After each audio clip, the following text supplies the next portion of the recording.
There's an amazing discovery in psychology that I like to call the blue dot effect. Years ago, researchers at Harvard sat people down and showed them a series of dots and asked them to identify which ones were blue. At first, there was a mix of blue and non-blue, and people were pretty accurate. But as the experiment went on, there were fewer blue dots shown, and people became less accurate, regularly mistaking shades of purple for being blue.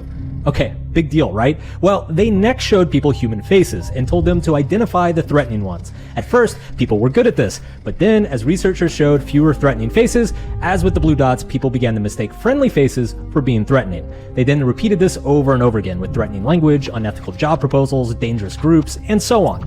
So why is this important?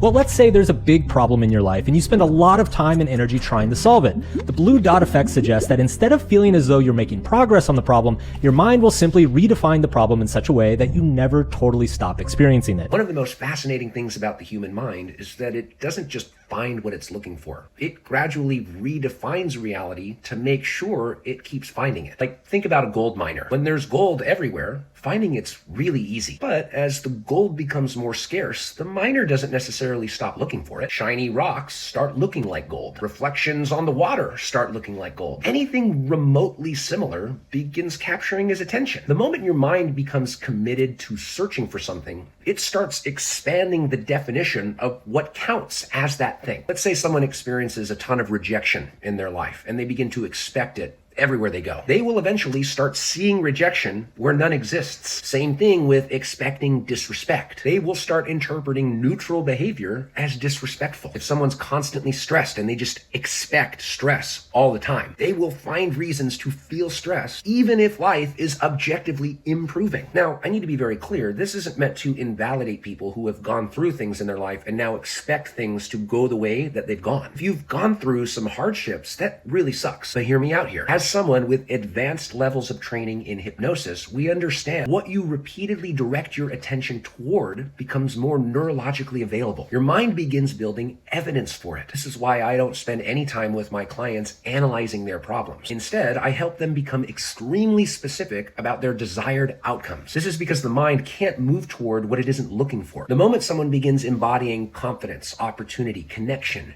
influence, the same mechanism starts working in their favor. And this concept becomes very important in communication and influence. The questions you ask people determine what they search for. Ask someone why something doesn't work, and they'll find evidence for it. Ask them what would need to happen for it to work, and they'll find evidence for that too. The direction of attention becomes the direction of experience. So the real question isn't what problem are you focused on? It's what has your mind been trained to search for?